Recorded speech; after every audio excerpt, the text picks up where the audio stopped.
Hi, you guys. Welcome back, everyone. Today we're talking with Andrea from Awaken Astrology, Roger Hi. from and Roger from Recover Your Heart, Hello, everyone. and Ursula from Basmati. And we're doing Hello. hi, Ursula. And today we're doing a relocation and a current reading. Which Andrea, what do you call that actually on the site? It's the open doorway monthly reading? It's a monthly reading. Mm-hmm. Perfect. And so this is our second session doing this. It's super exciting. Are you excited, Ursula? I can't wait. I'm excited too. I know. So this is actually only your second reading ever, and we're doing a 2-in-1, which is super cool. I'm excited about that. And so, Andrea, tell us what you have. Oh, boy. Hey, Ursula, how are you? Hi, Andrea. I'm well. I'm so excited for this one. I have a lot going on in my life, so I'm interested to see how to interpret that. Okay, this is great. I will say that the reason why I'm going to touch on the relocation is because it did shift some of the energies from when you were living back east to now where you live. And so we have to talk about those a little bit before we can also talk about the incoming energies, just so there's more flow,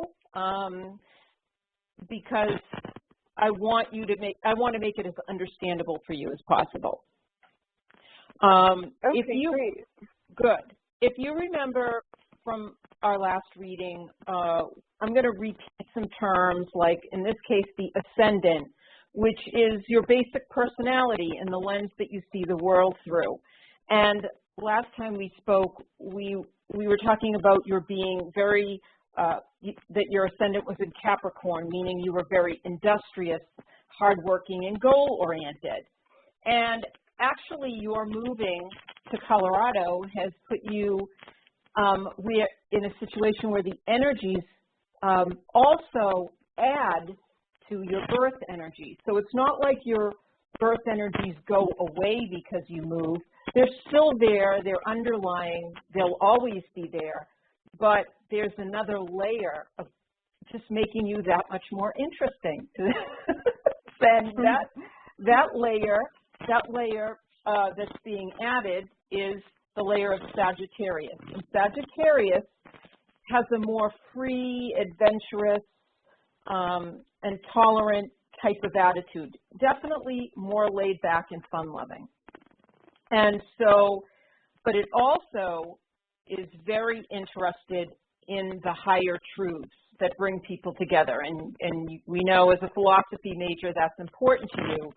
So people will see this aspect in your personality. They'll see that you're more interested in those higher truths that bring us all together. The other shifts that are taking place are in your career.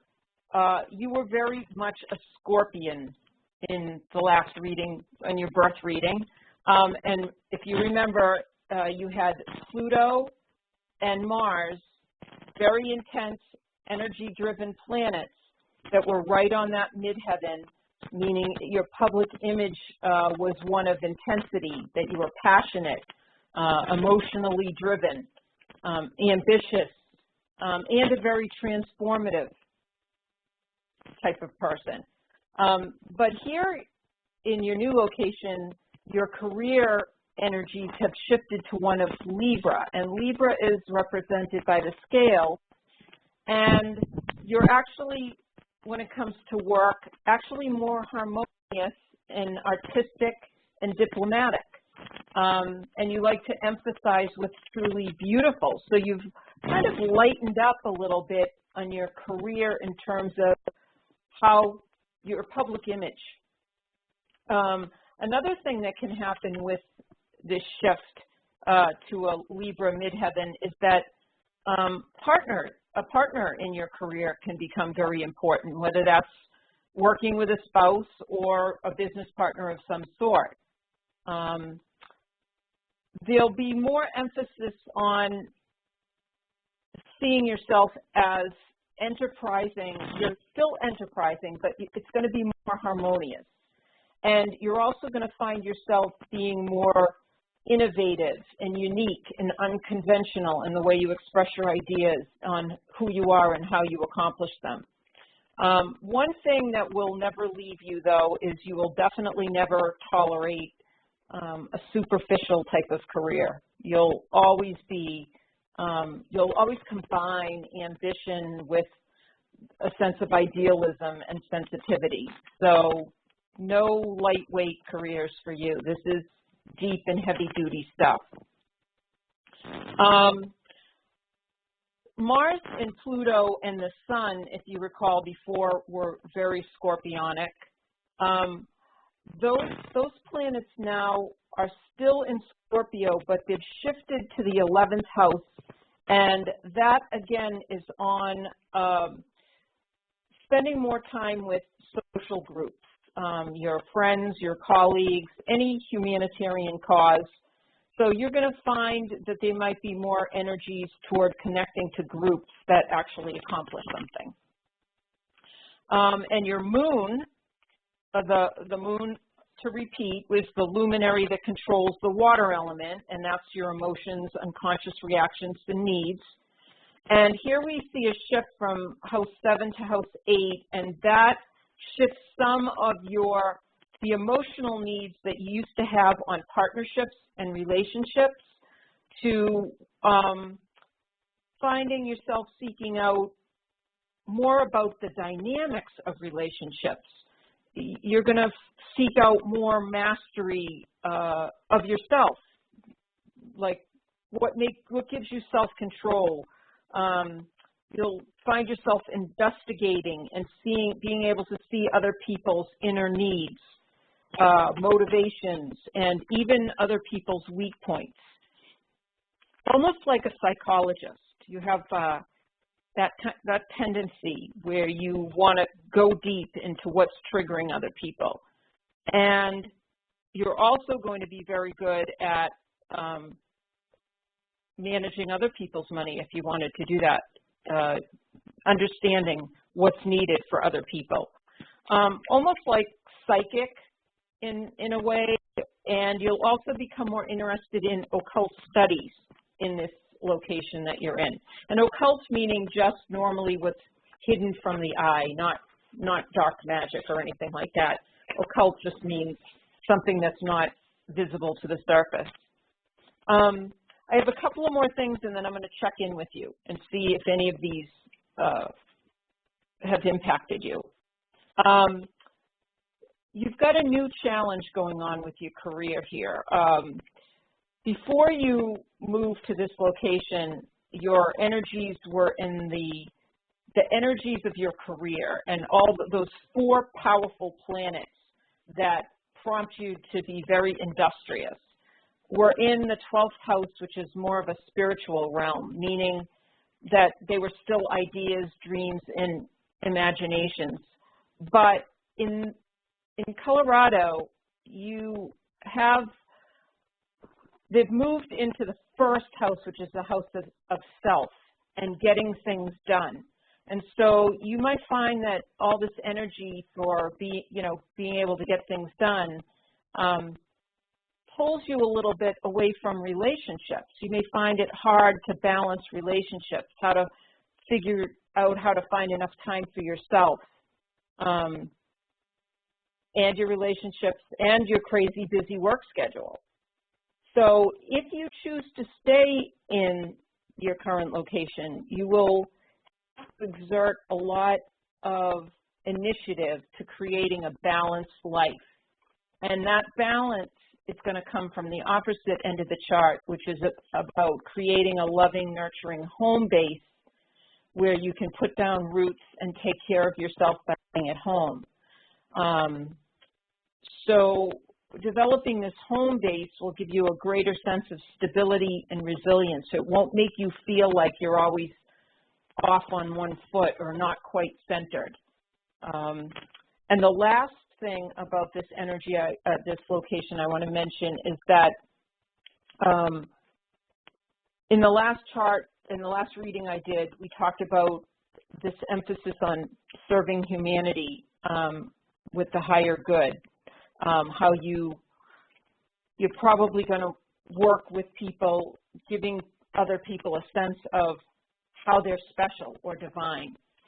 And with this new location, sometimes there might be a tendency to fall back on what other people want, or other people's money or other people's funding. So other people's influence, I guess, would be it. And sometimes you might question your own worth because it's always being pulled with other people's values. But your soul wants you to learn and understand that your own values are your own worth, meaning that, and the other thing is you may feel that it's money that's bringing you value, and I will say this, that it would be wise to remember that it's the humanitarian causes that you will fund this money with that will bring you a sense of the greatest value for yourself. So you will make money, and you're going to make money in any location that you go in. You'll be you're very industrious, hardworking Capricorn. You're going to get to the top of the pinnacle. There's no doubt about that. It's just remember that it's not the money that brings you value, it's what you do with the money. Anyway, that being said, let's just check in with some shifts that I may have talked about in this new location. Okay. Yeah, I think that all of this sounds really accurate, particularly how you mentioned that regardless of where I live, having like not a light career is something that will always be like an underlying thread, and I think that that's really true. I think that having a career that is more intense and has to do with like the greater good and the underlying truths of issues that I encounter will always be something that's important to me in order to feel fulfilled. So it's nice to hear that you touched on that, because I really agree with that.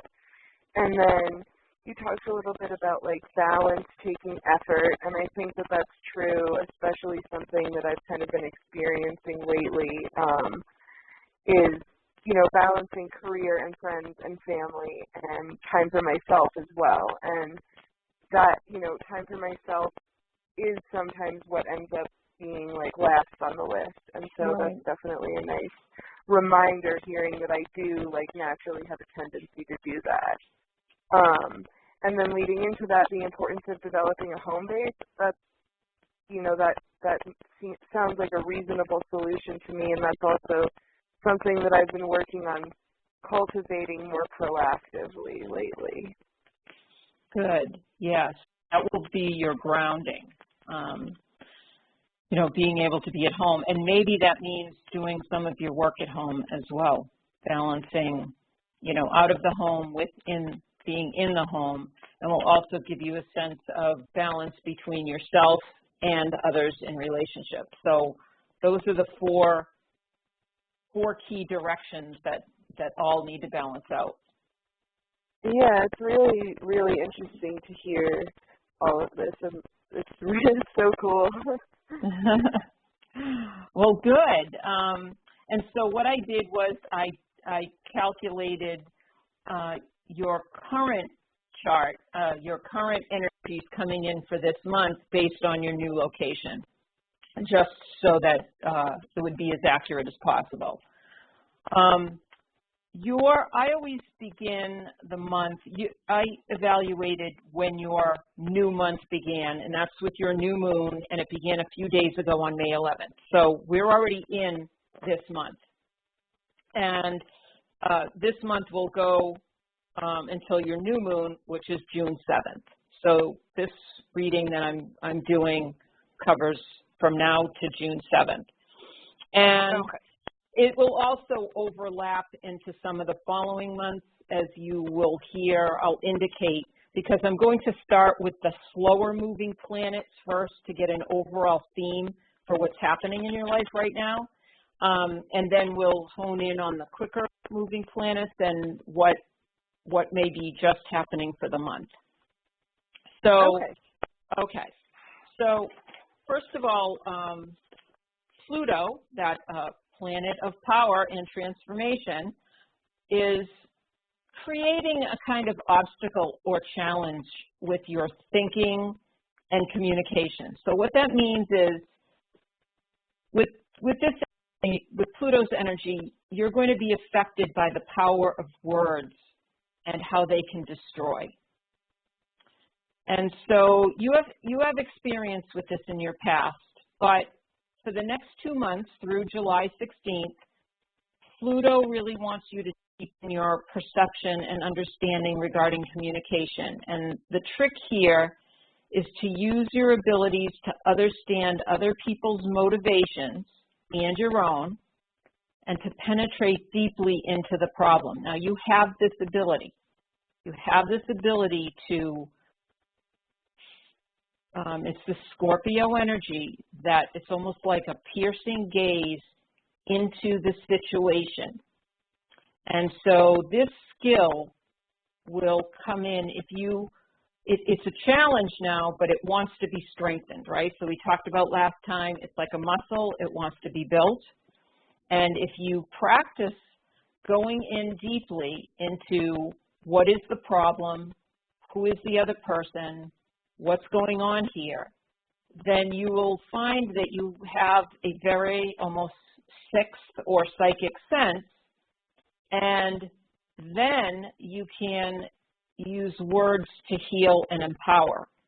So at first, the tendency might be to either use words yourself or be the recipient of harmful words, but understanding the situation very deeply and then using those words as a way to heal and empower.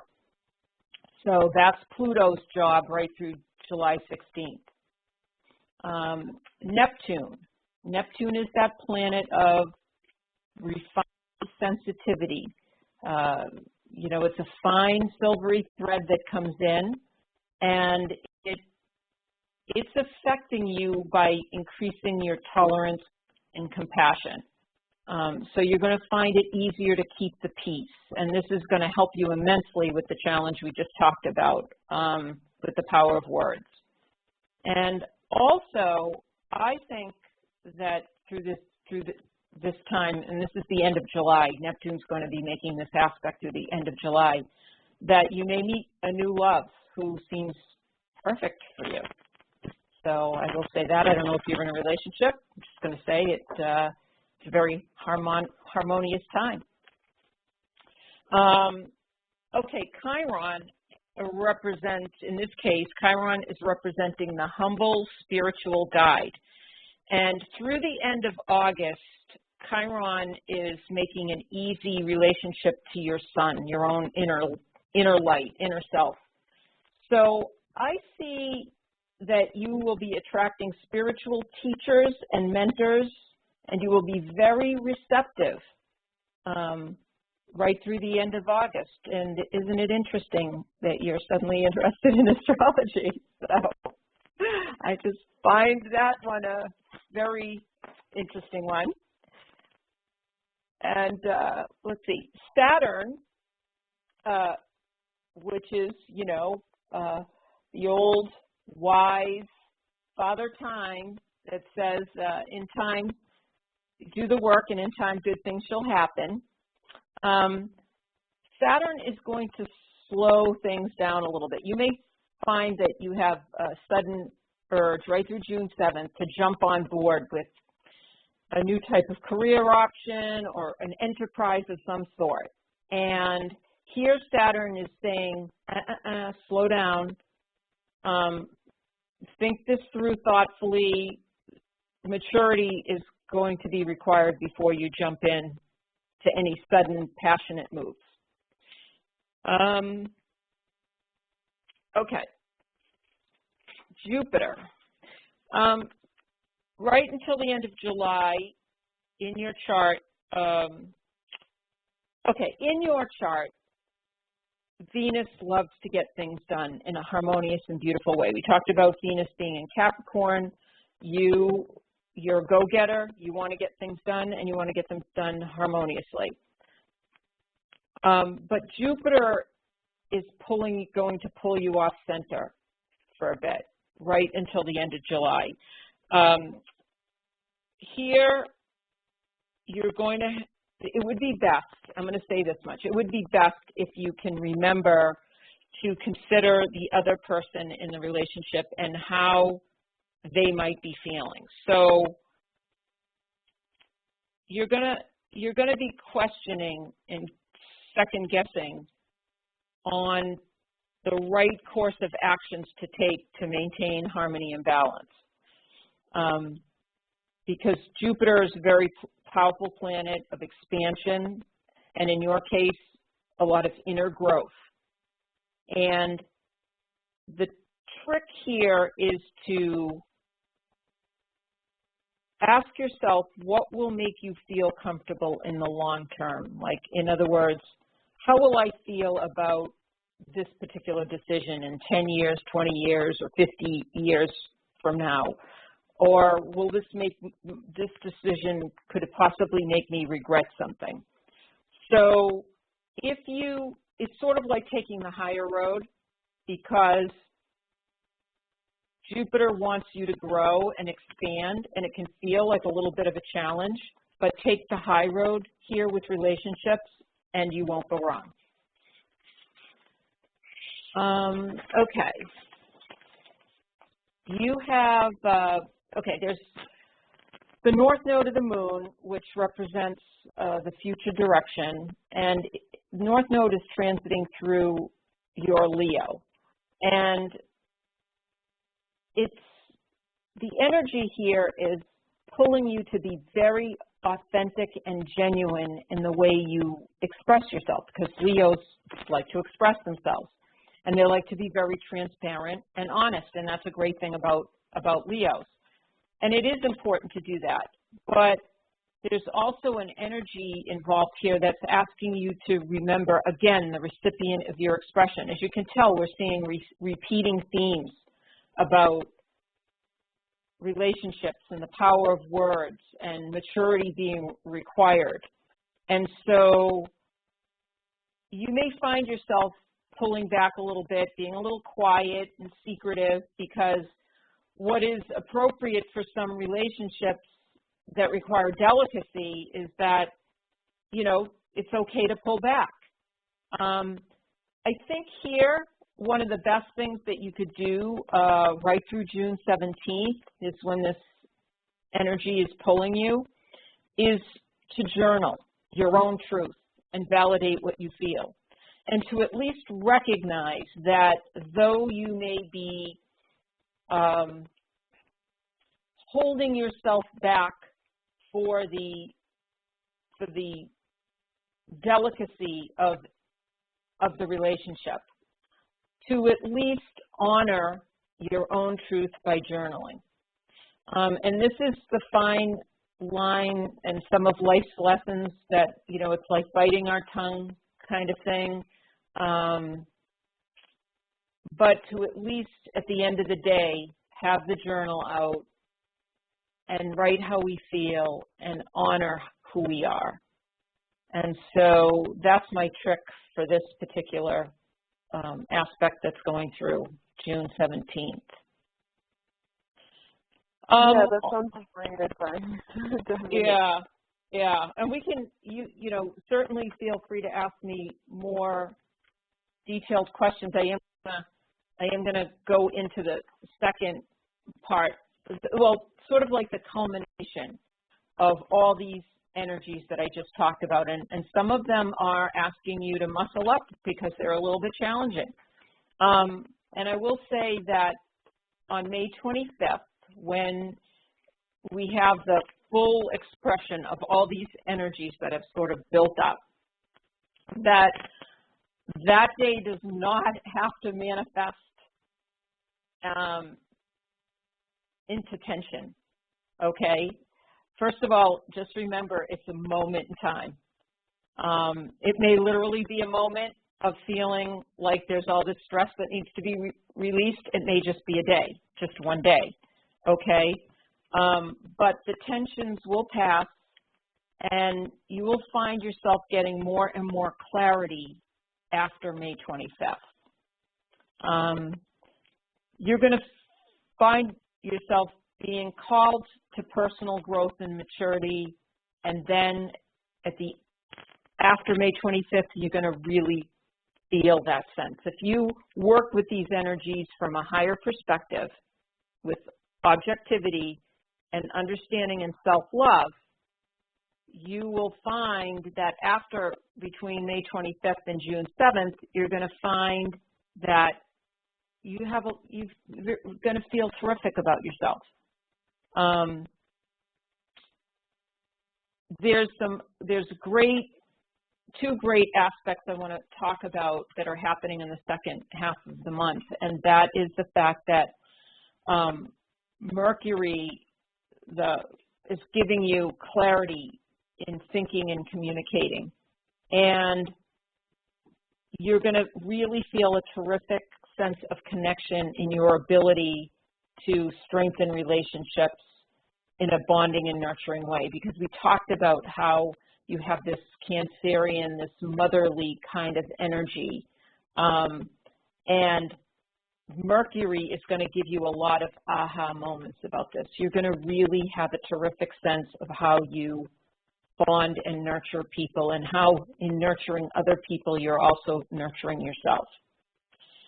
And the other gift that's going to come is this clarity of thinking with your refined sense of intuition. You're going to find yourself really accessing wisdom, and you're going to know that you have this ability to tap into deep wisdom within yourself that is a huge aspect of who you are. This will be strengthened this month. So even though this month is going to be and sometimes feel uber challenging, I'm hoping that the points that I made here are going to give you an understanding that this month is cranking up some super gifts for you, and increased levels of maturity, deeper understanding relationships better, understanding yourself in relationships better, the power that you have within relationships, and just a whole lot of self and soul growth going on this month. Is there anything that you were specifically interested in? I have your charts right in front of me. Not particularly. This has been it has been really a month where I've been forced to communicate more delicately, and where emotions have been running high, and situations which have forced me to shift my perspective, and it just seems like there has really been a lot of situations that have presented themselves that require personal growth in response to them. So it's a nice reminder to remember that challenges or obstacles really do make you grow on such a deeper level. And so that's really encouraging to hear, because even just not losing sight of that perspective seems to be one of the major themes of this month for what I've experienced so far. Exactly. It's all about, it's almost like the planets are creating a divine situation for maximum growth for you if you see it that way. Because there's always a shift in perspective is always the way to get the most bang out of any stressful situation. And yet, I do believe in journaling. I do believe in honoring your feelings. And I can't emphasize that enough, because what you are feeling should not just be stuffed down. You can't stuff it down. Eventually it will come back up. It has to be accepted and embraced. You know, you are you. What you feel is what you feel at the time. It is representative of who you are, and you want to embrace all of that, even though relationships may require delicacy. And that is, you know, the great diplomats have always used diplomacy and delicacy and how they've handled tricky situations, and that is surely a level of maturity. So good. I'm glad that you can get some takeaways from that. Not easy energies. Definitely ones that require a lot of soul growth. Yeah. But I want to I think that's really great. And I think that your advice to journal is good, like, in and of itself, to express those emotions, but then also because the experience of journaling them might also lead me to new insights for how to communicate them more delicately with other people, you know, and like considering other people that are involved in the relationships. Absolutely. You have an aspect in your birth chart where this very innovative, advanced kind of thinking, it comes in through your intuition, but it's innovative and it's creative. And it's opposite this mothering aspect on your chart. And so what oppositions do in a chart is they require that shift in perspective to shift from being an either-or situation. It's either me or I'm in relationship, but instead it causes you to see that this push-pull, you're really both aspects. You can do both. With your innovative ideas and intuition, you can create win-win scenarios for both yourself and in relationship. And so you do feel the pulling. It's almost like a seesaw, but you are both. You are both energies, and they're asking to be harmonized. And that's what a lot of what's happening this month, you will, you know, this mastery that you will gain will give you a lot more confidence in some of these oppositional conflicts that happen. So it's a great, you know, you're in the boxing ring, so to speak, and you can see that all these energies are you. We all have a tendency to want to negate or stuff down some qualities of ourselves or feelings that we have that don't fit into a particular image of how we think things should be. And journaling will help you see that they're all you and they can all work. It's to take them out of the shadow aspect and put them out into the light for you to see, right? And that's when the creative genius, the innovation comes in. So yes, getting back to your point on journaling, that is how the innovation is going to take place in that sort of format. Yeah, I'm definitely going to make an effort to journal more this month. And I would love to touch base with you too at the, you know, in June, just to see how some of these things worked out and if there's any other challenges that, you know, need to be tweaked. Because we'll have some recurring themes that we won't have to discuss so deeply, and we'll be able to fine-tune the next month's reading. Okay, yeah, that sounds great. Good. Oh my gosh, Andrea, that was really great. That was really great. I loved your sharing and how also honoring ourselves in the communication with others and being sensitive to ourselves and others is a huge thing, and that's good for all of us, right? You know, right. Like in every situation. Roger, I know that we're doing some stuff with Ursula tomorrow with Grace Integrity. Do you want to share a little bit about that so that when we do the recording, people can have a little bit understanding? Yes, first of all, I'd like to say that the reading was very interesting, and I was kind of surprised at the depth it went to, which is really cool. And,